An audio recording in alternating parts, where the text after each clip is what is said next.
जी, good morning. आज आखिरी unit आपको पढ़ाएंगे कंपाउंड इंटरेस्ट। इजी है, एक दो फार्मूले हैं जो हमें याद रखने हैं और 16 नंबर का इसमें से आएगा।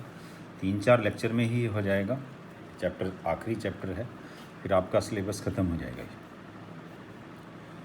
अब कंपाउंड इंटरेस्ट में क्या होता है, एक होता है सिंपल इंटरेस्ट, एक कंपाउंड इंटरेस्ट। सिंपल इंटरेस्ट आपने छोटी क्लासेस में पढ़ा है, अब कंपाउंड इंटरेस्ट आप देखिए इसमें। इसको CI से, ये कंपाउंड इंटरेस्ट पे पहला लेक्चर है। इनमें जो चीज़ें यूज़ होंगी, जो टर्म्स यूज़ होंगी, वो आपको सीखने के बाद। Amount is equal to principal plus interest. मतलब क्या होता है कि हम मान लो जो हम पैसा देते हैं किसी को, वो प्रिंसिपल होता है, फिर उस पर इंटरेस्ट लगता है, जैसे बैंक देता है या हम किसी को वैसे दे दें, तो वो जो इंटरेस्ट प्लस प्रिंसिपल है उसको अमाउंट बोलते हैं। तो क्वेश्चंस में अमाउंट बोलेंगे जो प्रिंसिपल प्लस इंटरेस्ट है। फिर सिंपल इंटरेस्ट होता है। सिंपल इंटरेस्ट तो सिंपल ये होता है कि आपने पैसा दिया, किस रेट ऑफ इंटरेस्ट पे दिया, कितने टाइम के लिए दिया, उसका सिंपल फार्मूला होता है। When the interest is calculated on the original principal for the total time period for which the money is used, it is called simple interest. इसमें 3-4 चीज़ें जो हमें याद रखनी है वो है, let P denote the principal, R the rate percentage per unit of time T, per unit of time, and T the number of units of time. मतलब कितने टाइम के लिए कितने रेट ऑफ इंटरेस्ट पे और प्रिंसिपल कितना पैसा हमें दिया, उसका जो सिंपल इंटरेस्ट निकालने का फार्मूला होता है वो होता है PRT over 100, principal amount into rate of interest into time by 100। अब कंपाउंड इंटरेस्ट में क्या होता है, कंपाउंड इंटरेस्ट और सिंपल इंटरेस्ट में जो हमारा फ़र्क होता है वो ये होता है, सिंपल इंटरेस्ट में जो प्रिंसिपल है वो फिक्स रहता है, उसी पे रेट ऑफ इंटरेस्ट और टाइम लगता है। और लेकिन कंपाउंड इंटरेस्ट में जो प्रिंसिपल प्लस इंटरेस्ट है वो ऐड होकर फिर प्रिंसिपल बन जाता है, तो प्रिंसिपल चेंज होता रहता है कंपाउंड इंटरेस्ट में। अब कंपाउंड इंटरेस्ट की डेफिनेशन है, the difference between original sum and the final amount is called compound interest. Original sum है जो हमारा, जो प्रिंसिपल है, और जो हमारा फाइनल अमाउंट बना, उसका जो डिफरेंस है उसको कंपाउंड इंटरेस्ट कहते हैं। P be the principal, R be the rate percent, P be the principal, ये P प्रिंसिपल है जी, और R rate percent per unit time है। P be the principal, R be the rate percent per unit time, और T जो है time of number of units, और A amount है। तो जो A आता है, A उसका फार्मूला हमें एक यही मेन फार्मूला है जो बार बार यूज़ होता है, अलग अलग रेट्स हों, अलग अलग टाइम्स हों तो ये मल्टीप्लाई हो जाता है, बाकी मेन फार्मूला यही है। हर इसके सारे क्वेश्चंस लगभग इसी फार्मूले के ऊपर हैं। A amount, P principal, 1 plus R by 100 raise to power T. T कितने टाइम के लिए, आर कितना rate of interest, P principal amount कितनी है। यहाँ ये वैल्यूज़ पी आर टी की वैल्यू सिंपल इंटरेस्ट अलग था, वो सिंपल था, ये है compound interest. A is equal to P into 1 plus R by 100 T. ये हमारा आज जो है ये बहुत इंपॉर्टेंट है, जो ये चीज़ें आपको याद रखनी है। इन्हीं के ऊपर फिर तो क्वेश्चंस करने हैं, वो मुश्किल नहीं है, वो तो आसान है, वो तो सिर्फ आप फार्मूले इसमें वैल्यू पुट करेंगे और आंसर आ जाएगा। अब जो कंपाउंड इंटरेस्ट होता है वो होता है अमाउंट माइनस प्रिंसिपल। प्रिंसिपल जो शुरू में हमने लगाया, फिर उस पर रेट ऑफ इंटरेस्ट लगता गया, फिर प्रिंसिपल चेंज होता रहा। प्रिंसिपल जो बेसिक, जो शुरू का प्रिंसिपल था वो, और जो टोटल अमाउंट हमें मिली, टोटल अमाउंट में से प्रिंसिपल घटाते हैं, वो हमारा कंपाउंड इंटरेस्ट आता है। हम क्वेश्चंस में अमाउंट निकालते हैं और प्रिंसिपल में से उसको घटा देते हैं। तो अब कुछ रिजल्ट्स हैं जो याद रखने हैं आपने। The compound interest is calculated annually in general unless period is stated. तो कंपाउंड इंटरेस्ट जो है वो एनुअली ही कैलकुलेट होता है। अगर मान लो हमें ये ना दिया हो कि हाफ ईयर का बताओ, क्वार्टर का बताओ, वो भी है, वो डिवाइड हो जाता है। फिर जैसे हाफ ईयरली है तो टाइम 2 से डिवाइड हो जाता है, क्वार्टर है तो 4 से डिवाइड हो जाता है। ये हमें याद रखना है। ये कहता है if the interest is paid half yearly then the time is multiplied by 2। अगर हाफ ईयरली इसने पूछा है तो उसको 2 से मल्टीप्लाई करके एनुअल बना देंगे।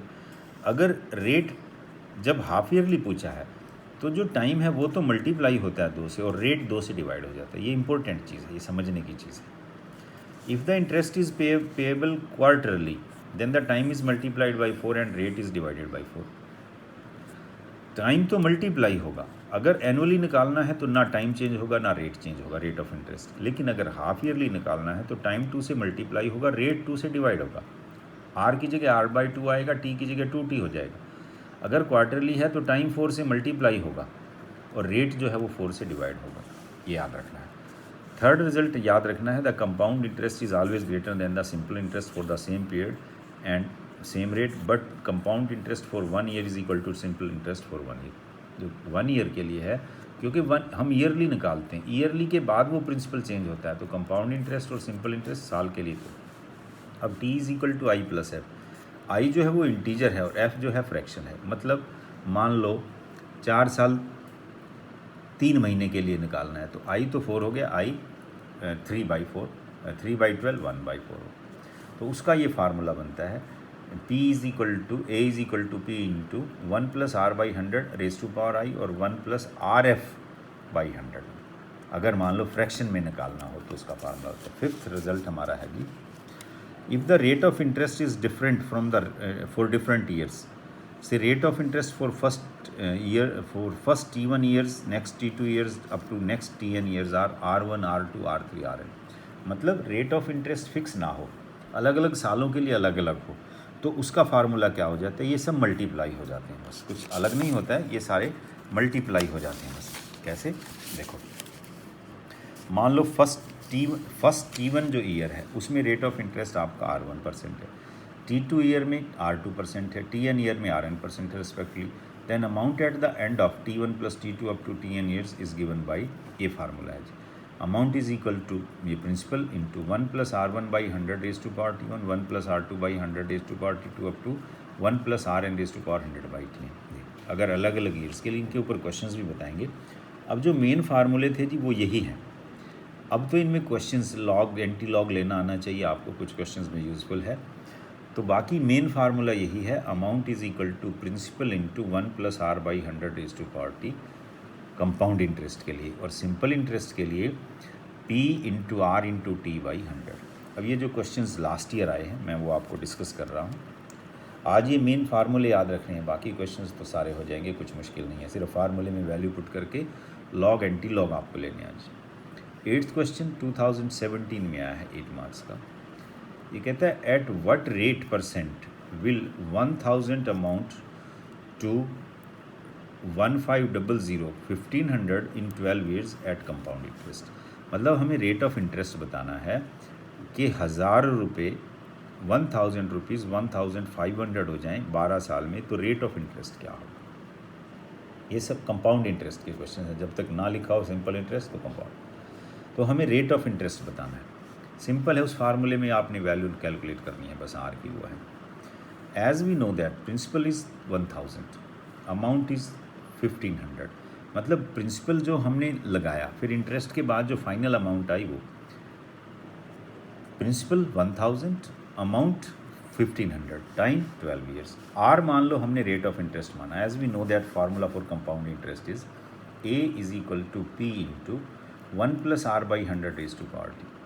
हमें ए पता है, पी पता है, टी पता है, आर निकालना है। तो ये वैल्यूज़ जब आपने पुट की, ए हमारा 1500 है, पी जो प्रिंसिपल है 1000 है, 1 + R निकालना है, और ये टाइम जो है वो 12। तो यहाँ से ये 100, ये 2 0 से 2 0 कैंसिल हो गई, ये 15/10 3/2 लिख सकते हैं, और ये 1 + R/100 रेज टू पावर 12। अब ये जो R/100 है, चाहे तो इसको यूँ का यूँ रख लो, नहीं तो हमने इसको ना 15/10 को 1.5 लिख दिया।